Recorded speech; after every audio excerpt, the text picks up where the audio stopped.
India का Fortune पूरी तरह से बदलने वाला है and believe you me, India will not remain the same. कल यानी 16 अप्रैल 2026 को एक स्पेशल पार्लियामेंट्री सेशन बुलाया गया जहां डीलिमिटेशन बिल 2026 को टेबल किया गया with an aim to increase the number of seats in Lok Sabha, which is currently 543 to 850 seats. अगर आपको नहीं पता डीलिमिटेशन क्या होता है तो उसे समझने से पहले कॉन्स्टिट्यूएंसीज को समझते हैं। We all are aware that India is divided into different states and union territories. Each state and union territories are politically further subdivided into different election areas. Each election areas are called constituencies. People in that election area vote for MPs and MLAs. And winning candidate of that election area go on and represent those number of population in that election area in the parliament. So what delimitation proposes to do is that delimitation proposes to change the boundary of that election area because of the increasing number of population in that area. Hypothetically speaking, if one election area has 100 people, those 100 people were voting for one MP. Now that population has increased to threefold. Now 300 people are voting for one MP. In such scenario, delimitation would be required because one constituency would become too large for one representative to handle. So delimitation redraws the election area map and tries to either split the constituency or adjust its boundary.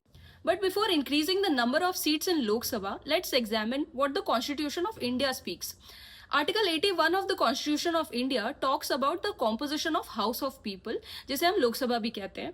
So as per Article 81 of the Constitution of India, there will be 530 seats which will be from the elected constituencies of the state and 20 seats from the elected constituencies of the Union Territory. So there would be total 550 seats in the Lok Sabha.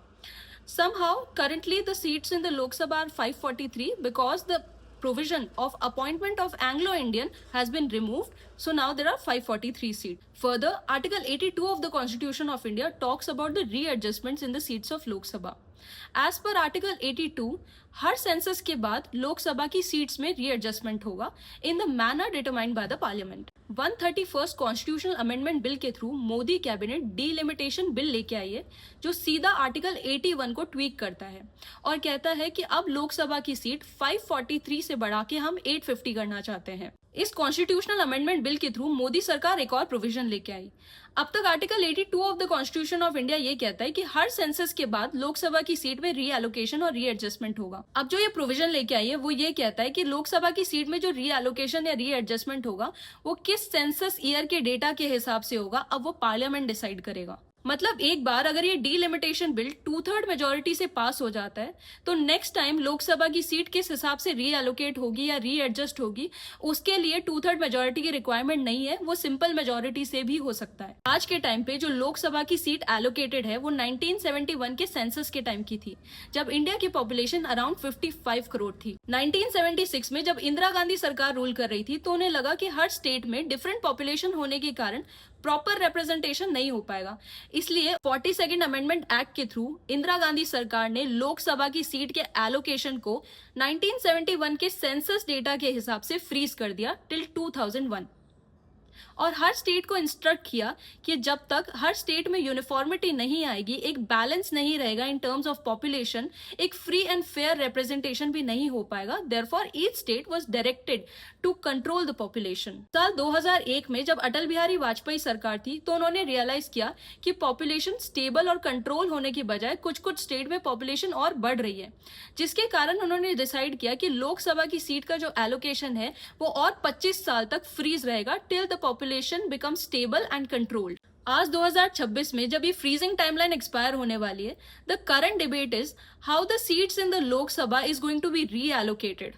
If the Lok Sabha seat are going to reallocate it basis the population in a particular state, then those state which has done literally nothing to control the population are going to get more advantage because their representation in the Lok Sabha is going to get increased. And those state which has genuinely contributed in the population control, GDP, healthcare, employment, those state are going to lose their representation because the population in these states are relatively lesser than the other states. Currently, the radical criticism of this delimitation bill has come from the southern state, which has contributed a lot in the population control and toward the India's GDP. They are feeling that despite undertaking these progressive steps, these states are still going to get penalized by losing their representation in Lok Sabha. However, the Modi government has given the oral commitment in the parliament that this bill is not going to be disproportionate for the other state where the population is comparatively lesser, and there is going to be a proportional representation of each state in the parliament. But here the catch is that this oral commitment of proportional representation of the state is nowhere given in the bill in writing, which is a primary cause of such facade. Interestingly, the Modi government is trying to tie the delimitation bill with the implementation of women reservation in the parliament. They are trying to bulldoze the delimitation bill under the garb of women reservation. And Modi government is trying to give the narrative that pass the bill, otherwise women in India will not forgive you. Now you tell me in the comment box that whether this bill is the right step toward the progress of India, or is it a step of BJP government toward the gerrymandering.